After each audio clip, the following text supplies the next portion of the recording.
changed so fast, so dramatically this year, that it's hard to remember what a very different country this was on New Year's morning. Back then, a little over 7 months ago, the U.S. felt politically volatile. It definitely was. There was an election coming. But it still felt fundamentally American. There was no mistaking this country for any other country. We weren't Mexico or Luxembourg or Burundi. We definitely weren't China. Yes, most of our consumer goods did seem to be manufactured in Asia, but our way of life, our system, our society seemed to be the very opposite of China's. The Chinese were enslaved. We were free. That was the difference, and it was permanent. It would never change. Not 1 in 1,000 Americans doubted that.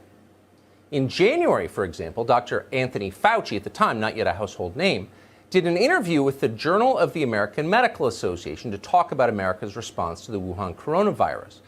Fauci explained the authoritarian measures the Chinese government had taken to contain that virus. Then Fauci noted, almost offhandedly, that in America, none of that would be allowed. Watch. They've not only shut out the traffic out of Wuhan, planes, trucks, buses, ferries, rail, but they've done it to a number of the surrounding cities. So rather than say historically it doesn't do much good, which is true, I think it's important to wait and see that maybe the Chinese, because of the state of their society, that they're able to do that. I mean, as you well know, there's no chance in the world that we could do that to Chicago or to New York or to San Francisco. As you well know, there is no chance in the world that we could do that to Chicago or to New York or to San Francisco. That's what Fauci said. Note his use of the word to. The Chinese government was doing these things to its people, not for them. In other words, these were punishments, not remedies. And none of that would ever be allowed here in a free country. It just couldn't happen in America. Fauci's words seem quaint now, like a fax machine or a black and white photograph. Fauci himself has since become one of the most strident advocates of a Chinese response to coronavirus, but he's hardly alone in that. Yesterday, the mayor of New York announced that he plans to erect armed checkpoints around the perimeter of the city and use plainclothes government agents to follow citizens to their homes. It would have been impossible to imagine any of that in January. Yet de Blasio's announcement didn't seem especially shocking. We're used to it now. That's how similar to China we have become. It's a big change. But like all seismic shifts, it happened incrementally before it happened overnight. For years, we watched our leaders prostrate themselves before the Chinese government. Most of us just assumed they were greedy. That's why they were doing it. China was paying their bills, so they bowed. We never imagined they actually admired the Chinese system. Oh, but they did. And that became clear with the arrival of the coronavirus. The first tip was their resolute refusal to admit where the virus came from.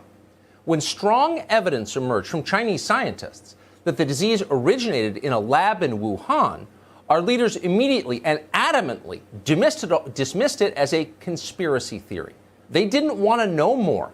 Their first instinct was to defend China. They didn't want the Chinese system discredited.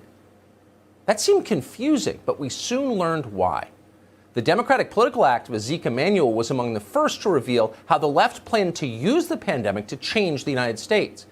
Here he is on MSNBC 4 months ago this week. Realistically, COVID-19 will be here for the next 18 months or more. We will not be able to return to normalcy until we find a vaccine or effective medications. Is all that economic pain worth trying to stop COVID-19? The truth is, we have no choice. Oh, the truth is we have no choice. Except in a democracy, we always have a choice. That's why it's different from an autocracy. In a democracy, on the big questions, the public gets to decide what the public wants. The people rule. That's the whole point of the American system. But the left had no plans to let the public decide anything. So instead, they issued resolute decrees. Remain at home. Wear a mask. Do not congregate with others. No one asked voters what they thought about any of this. Democracy played no role in it. The orders came down. Men with guns enforced the orders. The government used sophisticated technology to track down anyone who disobeyed them, just like in China. Here's Los Angeles Mayor Eric Garcetti. This has really been marvelously embraced by 99.9% of people. We see it in the traffic data, we see it in the cell phone data, but we're going to hunt down that last 0.1% and say, you got to get inside, you got to cut it out, and you got to distance. Oh, most people obey, but, quote, we're going to hunt down the last 1%. In other words, no dissent of any kind allowed, just like in China. In China, the government loads disobedient citizens into trucks and carts them away. We have video of that happening. In Los Angeles, they just starve you out. They take away your water and your electricity. These large parties are unsafe and can cost Angelenos their lives. That is why tonight I am authorizing the city to shut off Los Angeles Department of Water and Power Service in the egregious cases in which houses, businesses, and other venues are hosting unpermitted large gatherings. Recognize that? In some ways, all authoritarian societies are the same. They are characterized by corruption, a lack of social trust, and a deep cynicism about government. All those attitudes are endemic in China. Suddenly, they are nearly universal in this country. The public understands that our leaders are lying to us. Politicians use lockdowns for political ends. In the name of public health, they reward supporters and they punish their opponents. They're barely hiding this anymore. They've done it since day one, but most of us wrongly assumed that our Bill of Rights would prevent them from going too far. That was our backstop against tyranny, but we were wrong. The Bill of Rights has not prevented them from doing precisely what they want to do.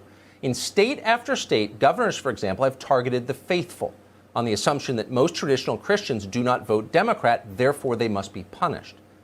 Now, banning the exercise of religion is unconstitutional. Obviously, it's a direct violation of the letter and the spirit of the First Amendment. It's never happened before, but they have made it happen. They've done it anyway. As in China, our government has enthusiastically persecuted Christians. Here's New Jersey Governor Phil Murphy explaining. You have closed church services and synagogue services and arrested people for attempting to attend them.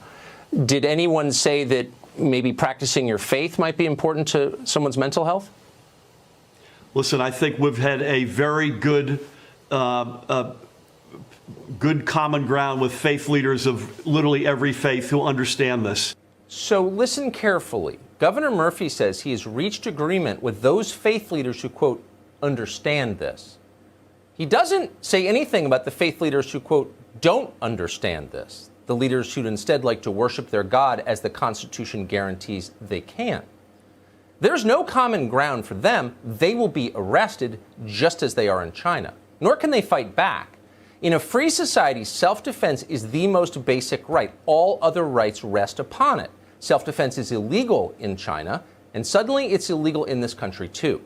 The Democratic Party's militia loot stores, deface our cities, attack people with impunity. They are rarely punished for doing it.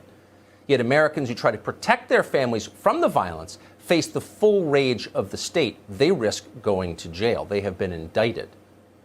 As in China, there are now two standards of justice. The party has decided who can be armed. Everyone else must submit. It wasn't always this way in the United States. In fact, until recently, we had a functioning constitution. But anyone who remembers that is a threat to the state. History itself is a threat to the state. In China, there is no history.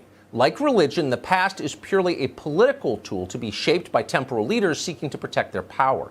In place of God, the state offers secular cults in which citizens worship party-approved political martyrs.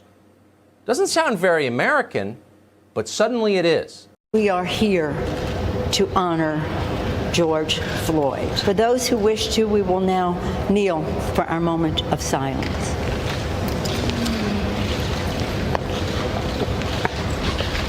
Anyone who challenges the cult, who refuses to join it, who won't kneel before it, is punished.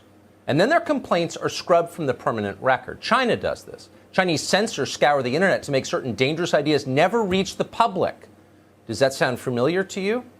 That's where our tech oligarchs learned it. The United States, in other words, very clearly is becoming very much like China at very high speed. And in China, they understand that countries in which the population is divided against itself, countries in which citizens have nothing meaningful in common with one another, are weak countries. And over time, countries like that are doomed. And so China emphatically rejects identity politics. It's illegal there. Leaders in China don't narrowcast to tiny constituencies based on their, quote, identity.